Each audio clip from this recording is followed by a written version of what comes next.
No, don't preach to me.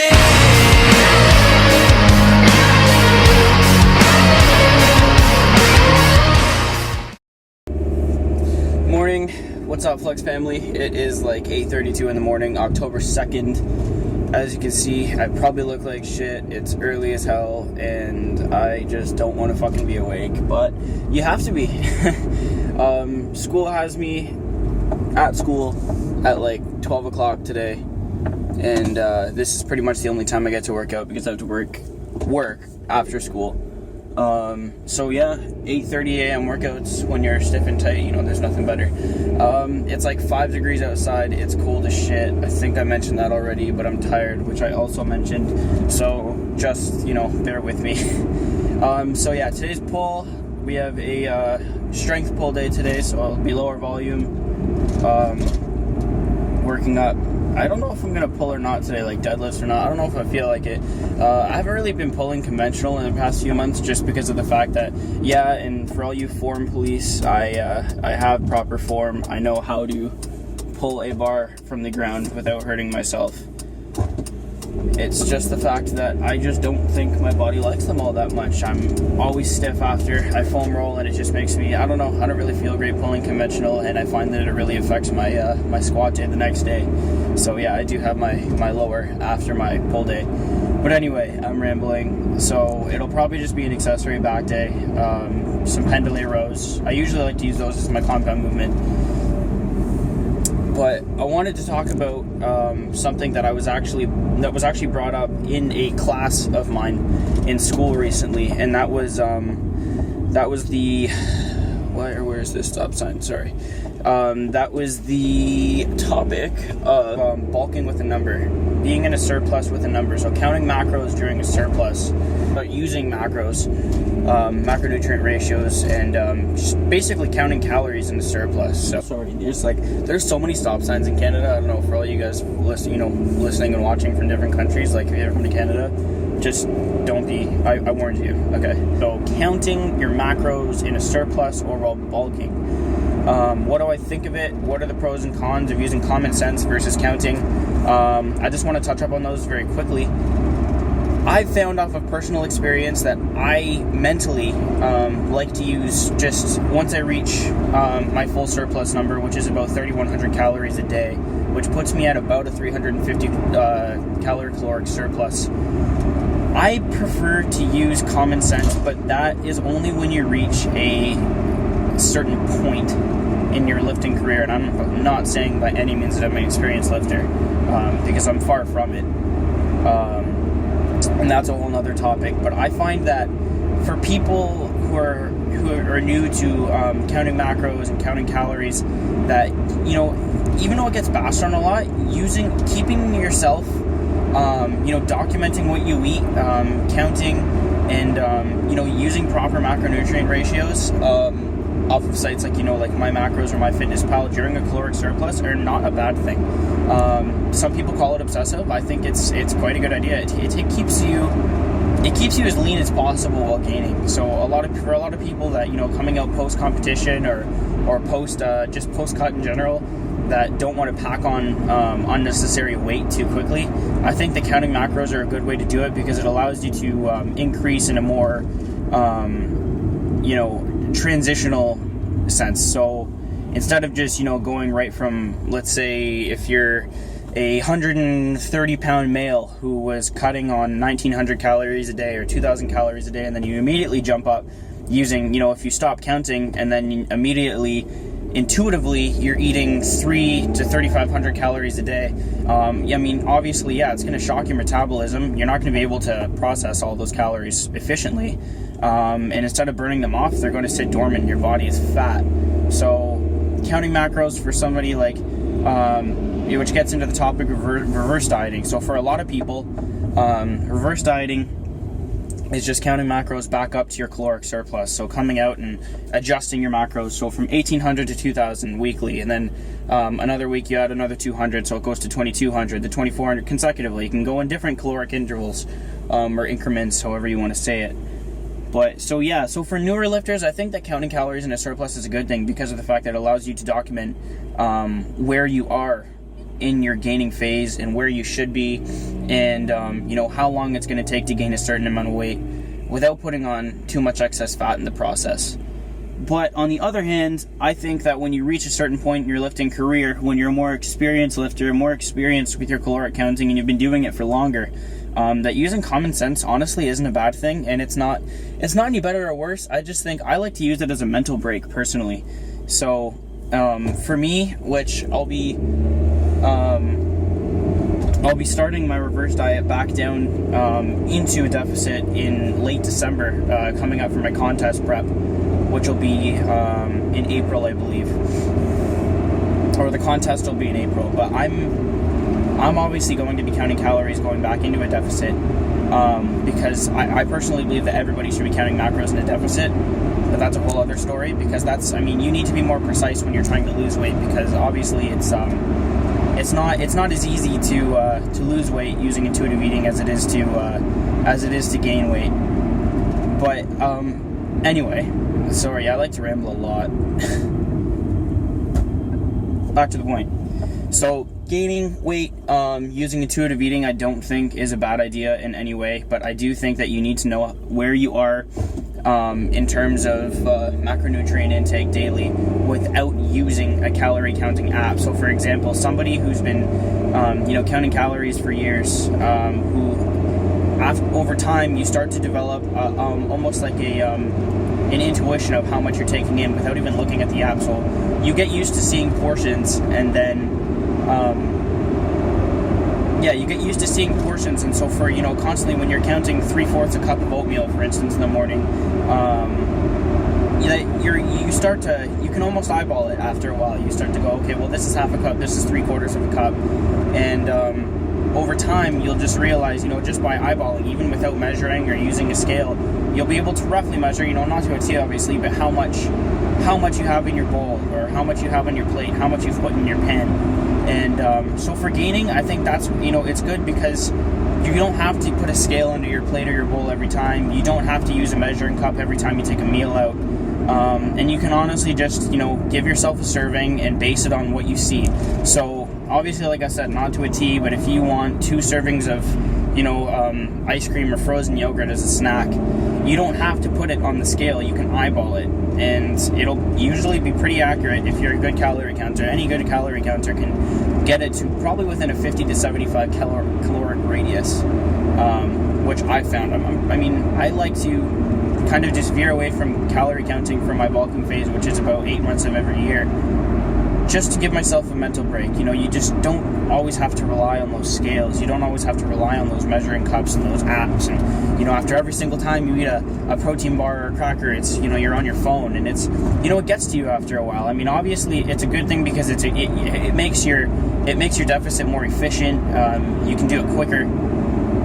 It makes it easier on you. It's less stressful. But at the same time, you start to rely on it after a while, and it almost becomes a compulsive habit where you're not thinking about, that sense of taste that you were given when you were born. You're thinking about, will this fit? Will this fit? How am I going to make this fit? Well, I can only have half of this. I can only have 3/4 of this. If I eat this, I can't have that. And that becomes unhealthy in a lot of ways. And I'm not going to go ahead and call it an eating disorder, but it's an obsession. And veering away from calorie counting in a surplus when you've already counted calories in a surplus before, and you can eyeball what you're eating to a point where, like I said, you're using common sense. You're not eating too much, and you can reverse diet without the use of a calorie counting app. So, obviously using common sense, I'm not going to go and, like I said before, I'm not going to go and add 1,600 calories onto my diet 2 weeks after I finish my, the peak of my deficit. It's stupid. You're just going to get fat. But just take yourself away from all that. At the end of the day, lifting, it does require 100% dedication at all times, but at the same time, or fitness in general, I should say, but at the same time, it's a life. You have to live it. You can't take this too seriously. It's supposed to be fun. At the end of the day, despite how serious we have to take it, this lifestyle is supposed to be fun, and we can't forget that. So if you feel that you're a seasoned veteran in caloric intake, using a macro counting app, don't be afraid to kind of just test new waters and eat intuitively. You know, back away from calorie counting for a few months a year. Just eat, use, you know, take advantage of that sense of taste that you're given, that God-given sense. We were meant, you know, one of our 5 senses is taste, and we were meant to enjoy what we put in our mouths. We don't always have to we don't always have to be put at the mercy of an app or a scale. So, you know, don't be afraid to use intuitive eating during your surplus, and just, you know, auto-regulate your caloric intake based on how you're looking in the mirror, how you feel. So if you're feeling groggy every morning and you feel like you've eaten too much waking up every morning from the night before, well, you know, maybe don't have that last meal of that night. Cut down your portion sizes. It's all mental. So, and the more you do it, the better you're going to get with portion sizing and eyeing things out at the same time. So, you know, using intuitive eating during your bulking phase can actually in a lot of ways help your macro counting when you get back in your deficit, because you're better at eyeballing portions. So try it out. This is just my opinion. You know, counting calories in a surplus is by no means, you know, the wrong thing to do. I just think that I personally like to take a mental break and veer away from it during a few months of the year, because it helps me just relax, sit back. It's a little bit of a break. It's, you know, it's off season. It's meant to be an off season for a reason. You're training your ass off, you're eating, but at the same time you still have to be smart about it. So using common sense, it's exactly that. It's common sense. Don't eat too much, don't eat too little, don't be afraid to eat at the same time. And just auto-regulate using, you know, how you're feeling, how you're looking. So that's all I wanted to talk about. Leave a comment below, subscribe, like the video, and now on to our back day. Take it easy, guys.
that's my post-workout meal. Food porn at its finest.